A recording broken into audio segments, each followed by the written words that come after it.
फिलहाल यूएसएड ने फंडिंग पर रोक लगा दी है और वहीं भारतीय जनता पार्टी के नेता हैं अमित मालवीय, जो कई सारे सवाल अपने सोशल मीडिया प्लेटफॉर्म के जरिए उठा रहे हैं। क्या है वो सवाल, ग्राफिक्स के जरिए आपको दिखाएंगे, लेकिन उसके बाद अपने संवाददाता से भी बात करेंगे और इस अहम मुद्दे को लेकर करेंगे चर्चा। लेकिन साथ ही आपको बता दें कि अब से कुछ देर पहले ही भारतीय जनता पार्टी की तरफ से, यानी कि गौरव भाटिया की तरफ से प्रेस कॉन्फ्रेंस भी की गई और सीधे तौर पर कई सारे सवाल खड़े किए, कांग्रेस पर कई सारे आरोप भी लगाए। क्या रहे वो आरोप, वो भी आपको बताएंगे विस्तार से। लेकिन सबसे पहले नजर डालते हैं उन सवालों पर जो सवाल उठाए गए हैं अमित मालवीय की तरफ से। यूएसएड पर फेक न्यूज का सीधे तौर पर यह पर्दाफाश किया गया है, जहां अंग्रेजी अखबार की जो ये रिपोर्ट है, जिसकी तस्वीर भी इस वक्त हम आपको दिखा रहे हैं, उस रिपोर्ट को लेकर के ट्रंप ने भी सवाल उठाए हैं। अखबार की जो ये रिपोर्ट है, उस रिपोर्ट पर कई सारे सवाल इस वक्त खड़े हो रहे हैं, जिसमें मस्क का भी नाम है, ट्रंप का नाम है और कई सारी चीजें इसमें कहीं ना कहीं नजर आती हैं। रिपोर्ट छापी गई है, तो क्या फेक आंकड़ों पर यह रिपोर्ट आधारित है? क्योंकि ये रिपोर्ट छापी गई थी और इस रिपोर्ट को लेकर के विपक्षी पार्टियों की तरफ से कई सारे बयान आए थे और ऐसे में रिपोर्ट में चुनाव आयोग और आईएफईएस के एमओयू का जिक्र तक नहीं किया गया है, जिसकी वजह से माना भी जा रहा है कि कहीं ना कहीं ये फेक आंकड़ों पर आधारित ये रिपोर्ट थी।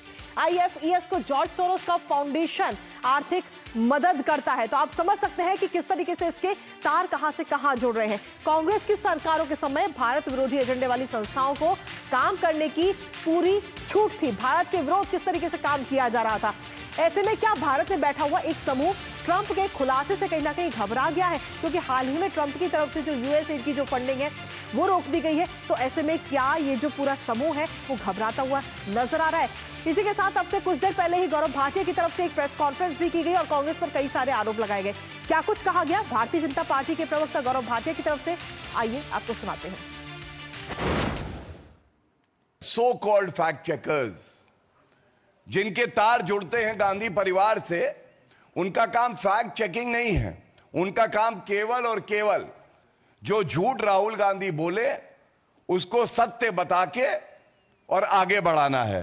तो इनकी भी फंडिंग हो रही है और इसीलिए आज सुबह से ये गांधी परिवार के फैक्ट चेकर्स बड़ी अग्रणी भूमिका निभा रहे हैं बताने में कि भाई ये जो 21 मिलियन यूएस डॉलर्स है, इसका भारत से कोई लेना देना नहीं है। तो देखिए, सीधे तौर पर अगर हम देखें तो कांग्रेस की तरफ से जो कहा गया कि ये जो 21 मिलियन डॉलर आए हैं उसका भारत से कोई लेना देना नहीं है, बांग्लादेश में गए थे, तो ऐसे में कई सारे सवाल खड़े हो रहे हैं। अब आखिर इस पूरे मामले को लेकर भारत में क्यों चर्चा है, उस पर एक बार नजर डाल लेते हैं। दरअसल अमेरिका के कार्यदक्षता विभाग ने ये जो मदद है भारत के लिए वो रोक ली है। भारत की 21 मिलियन डॉलर की मदद जो की जा रही थी उसको रोक दिया गया है यूएस की तरफ से, जिसके बाद में मतदाताओं की भागीदारी बढ़ाने के लिए इसका आवंटन किया जाता था। लोकतंत्र में किस तरीके से मतदाता और आगे बढ़े और लोकतंत्र में अपनी अहम भूमिका निभाएं। और हालांकि ये स्पष्ट नहीं है कि इतनी बड़ी धनराशि आखिर किसे दी गई है और कहां पर इस धनराशि का इस्तेमाल किया गया है, इसको लेकर के अभी कोई जानकारी नहीं मिल पाई है। लेकिन धनबल से भारत की स्वतंत्र चुनाव प्रक्रिया में दखल देता रहा है अमेरिका, ये बात जरूर निकलकर सामने आ चुकी है। इसके साथ ही अगर हम देखें तो विभाग की तरफ से क्या कुछ कहा गया है उस पर भी एक बार नजर डाल लेते हैं। तो सीधे तौर पर आयोग ने एक्स पोस्ट में ये जानकारी दी है और चुनाव और राजनीतिक प्रक्रिया के लिए 48.6 करोड़ डॉलर का अनुदान की बात इसमें कही गई। साथ ही कहा गया कि दुनिया में 17-18 देशों की फंडिंग को रोका गया है, ये बात इस पोस्ट के जरिए जानकारी दी गई है। इसके अलावा मोल्दोवा में समावेशी और भागीदारीपूर्ण राजनीतिक प्रक्रिया के लिए 2.2 करोड़ अमेरिकी डॉलर दिए गए। भारत में चुनाव में मतदाताओं की भागीदारी बढ़ाने के लिए 2.1 करोड़ अमेरिकी डॉलर भी इसमें शामिल है। हालांकि इसको लेकर ट्रंप की तरफ से कहा गया कि ये रोक दी गई है। बांग्लादेश में राजनीतिक सुदृढ़ीकरण करने के लिए 2.9 करोड़ डॉलर की फंडिंग भी रोक दी गई है। इसी पर ताजा अपडेट ले लेते हैं। हमारे साथ हमारे सहयोगी इस वक्त जुड़ रहे हैं, शैलेंद्र, सीधा उन्हीं का रुख करेंगे।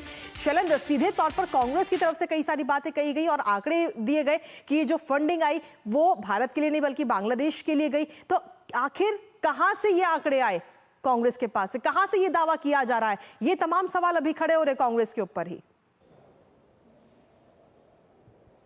देखिए, ये सवाल कांग्रेस पार्टी पर इसलिए खड़े हो रहे हैं क्योंकि जब ये पूरा मामला सामने आया कि अमेरिकी विभाग ने यह बताया कि अलग अलग देशों को जो फंडिंग थी वो रोकी गई है, उसमें भारत भी शामिल है। 21 मिलियन डॉलर की जो फंडिंग भारत को रोकी गई, तो फिर आप ये सामने आकर कह रहे हैं कि भारत को फंडिंग नहीं हुई थी, ये बांग्लादेश में ये फंडिंग हुई थी। तो आप ये क्या कहना चाहते हैं, आपके पास तथ्य प्रमाण क्या है? चूंकि बिल्कुल। खुद अमेरिका और अमेरिका के राष्ट्रपति ये बात कह रहे हैं, आप उनको नकारने की कोशिश कर रहे हैं खुद अपने जरिए, और आपका जो एक तंत्र है, आपके जो कुछ ऐसे समर्थक हैंडलर हैं या फिर फैक्ट चेकर हैं जो बीजेपी आरोप लगा रही है। तो सवाल ये उठता है कि इससे पहले राहुल गांधी, कांग्रेस पार्टी के तमाम नेता जिन तथ्यों को सामने रखकर कुछ सवाल पूछते थे मौजूदा सरकार से, या फिर कुछ ऐसे आंकड़े सामने रखते थे भारत को लेकर जो भारत की तस्वीर को अच्छा नहीं दिखाते थे, वो वही आंकड़े थे, वो वही तस्वीर थी जो भारत विरोधी एजेंडा चलाने वाले जॉर्ज सोरोस या तमाम वो शख्सियत जो विदेश में रहते हैं और भारत में अस्थिरता चाहते हैं, भारत की प्रगति को रोकना चाहते हैं, वो उस प्रक्रिया को आगे बढ़ाना चाहते थे। तो क्या कांग्रेस पार्टी और दुनिया के कुछ ऐसी ताकतों के बीच एक तालमेल है जो भारत के विकास को रोकना चाहती है, भारत में स्थिरता नहीं चाहती? राहुल गांधी के बयानों से ऐसा लगता है, और आज बीजेपी ने ये बहुत सीधे तौर पर कह दिया है कि राहुल गांधी की जो बयान है या उनके जो अभी तक के जो वक्तव्य है, या कांग्रेस पार्टी के मणिशंकर अय्यर हों या सैम पित्रोदा हों, उन्होंने जिस तरह से एक बयान दिया, या कांग्रेस पार्टी ने जो एमओयू साइन किया था चीन के साथ, वो सब का हवाला देते हुए कहा कि कांग्रेस पार्टी देश के गद्दारों के साथ खड़ी है। यानी कांग्रेस पार्टी में राहुल गांधी जो कुछ करते रहे वो सीधा ये दिखाता है कि विदेश की जो ताकतें जो भारत के खिलाफ साजिश का हिस्सा रही हैं, कांग्रेस पार्टी उनके साथ खड़ी नजर आ रही है। इसके लिए सिलसिलेवार तरीके से तमाम आंकड़े सामने रखे गए, तमाम सबूत सामने रखे गए बीजेपी के प्रेस कॉन्फ्रेंस के द्वारा।